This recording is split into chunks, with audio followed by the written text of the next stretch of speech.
ഈശോയ്ക്ക് സ്തുതിയായിരിക്കട്ടെ. സ്നേഹമുള്ളവരെ, ഇന്ന് മെയ് 30 നമ്മുടെ വണക്കത്തിന്റെ 30ാമത്തെ ദിവസമാണ്. നിങ്ങളുടെ എല്ലാവരുടെ നിയോഗങ്ങളെ പ്രത്യേകമായിട്ട് പരിശുദ്ധ അമ്മയുടെ മധ്യസ്ഥ സമർപ്പിച്ചുകൊണ്ട് പ്രാർത്ഥിക്കുകയാണ്.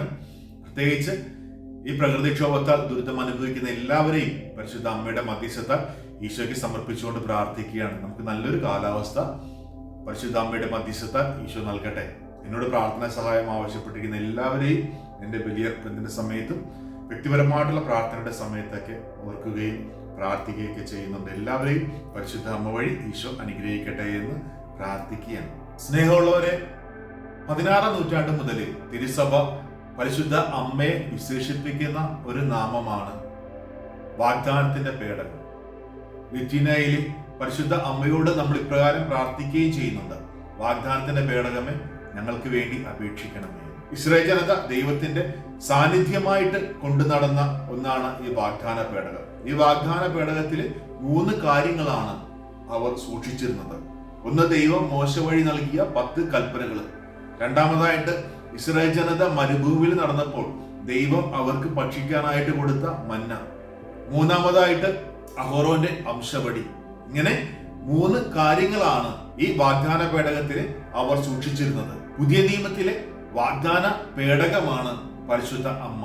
പരിശുദ്ധ അമ്മയില് നമുക്ക് ഈ 3 കാര്യങ്ങളും കാണുവാനായിട്ട് സാധിക്കും. വചനത്തിന്റെ പൂർത്തീകരണമായ ക്രിസ്തു, മന്നയുടെ പ്രതീകമായിട്ട് ദിവ്യകാരുണ്യമായിട്ട് മാറുന്ന ക്രിസ്തു, അഹറോന്റെ വംശവടിയെ സൂചിപ്പിക്കുന്ന നിത്യപുരോഹിതനായ ക്രിസ്തു.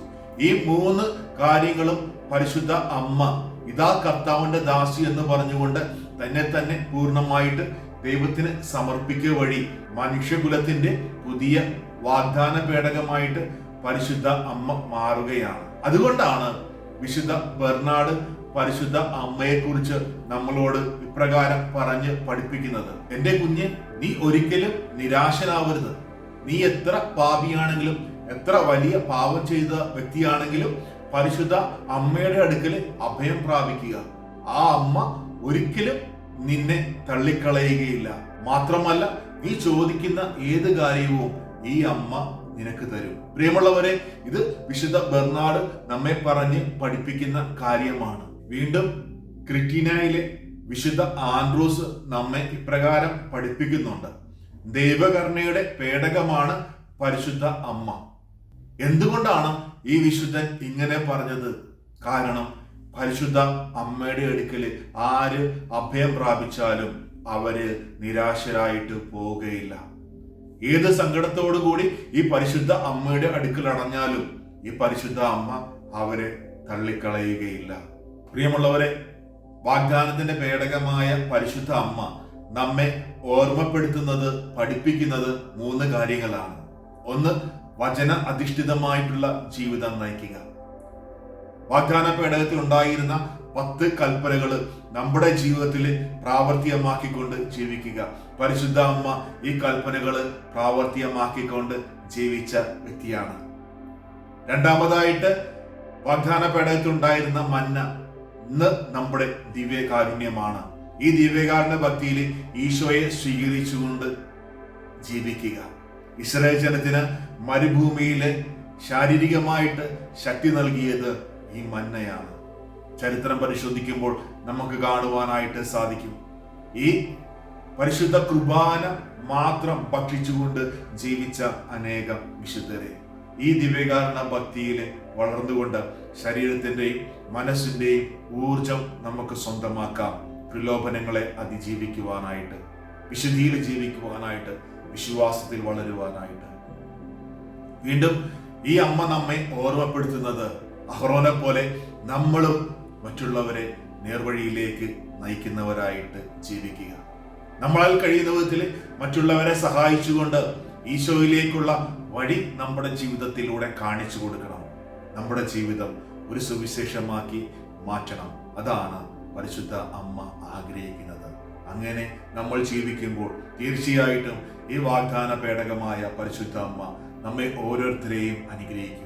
ഈ അമ്മയുടെ പക്കലേക്ക് നമ്മുടെ എല്ലാ നിയോഗങ്ങളെ സമർപ്പിച്ചുകൊണ്ട് നമുക്കും ഇപ്രകാരം പ്രാർത്ഥിക്കാം: പരിശുദ്ധ അമ്മയെ പോലെ ഒരു വാഗ്ദാന പേടകമായിട്ട് ജീവിക്കുവാനായിട്ടുള്ള കൃപ ഞങ്ങൾക്കും തരണമേ എന്നുള്ള പ്രാർത്ഥനയോടുകൂടി നമുക്ക് ഇന്നത്തെ പ്രാർത്ഥന ഏറ്റുചൊല്ലാം. നമുക്കൊരുമിച്ച് ഏറ്റുചൊല്ലാം. മൂശയുടെ നിയമങ്ങൾക്ക് വിധേയമായി ഞങ്ങൾക്ക് നിയമാനുഷ്ഠാനത്തിന് മാതൃക നൽകിയ പരിശുദ്ധ കന്യകയെ, ദൈവിക നിയമങ്ങളും സഭയുടെ നിയമങ്ങളും അന്യോന്യം പാലിക്കുവാൻ വേണ്ട അനുഗ്രഹം ഞങ്ങൾക്ക് നൽകണമേ. അങ്ങേ ദിവ്യകുമാരനെ ദേവാലയത്തിൽ കാഴ്ചവെച്ചുകൊണ്ട് ലോകരക്ഷയ്ക്കായി അങ്ങേ പുത്രനെ സമർപ്പിക്കുന്നതിനുള്ള സന്നദ്ധത പ്രകടമാക്കി. ദിവ്യമാതാവേ, ഞങ്ങൾ അങ്ങേ സുതനെയും അങ്ങയെയും സ്നേഹിച്ചുകൊണ്ട് വിശ്വസ്താപൂർവം ജീവിക്കുവാനുള്ള അനുഗ്രഹം പ്രാപിച്ചു തരണമേ. ഞങ്ങൾ മഹാമനസ്തതയും സ്നേഹവുമുള്ളവരായി തീരുന്നതിന് അങ്ങേ മാതൃക പ്രചോദനം അരുളട്ടെ. ആമേൻ.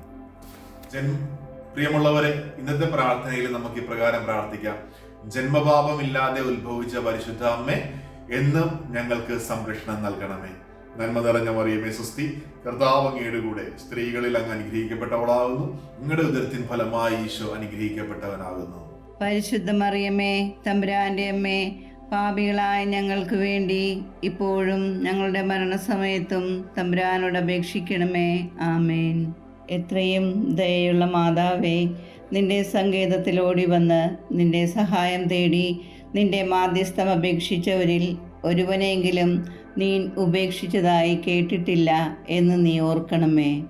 കന്യകളുടെ രാജ്ഞിയായ കന്യകേ, ദയയുള്ള മാതാവേ, ഈ വിശ്വാസത്തിൽ ധൈര്യപ്പെട്ട് നിന്റെ തൃപ്പാദത്തങ്ങൾ ഞാൻ അണയുന്നു.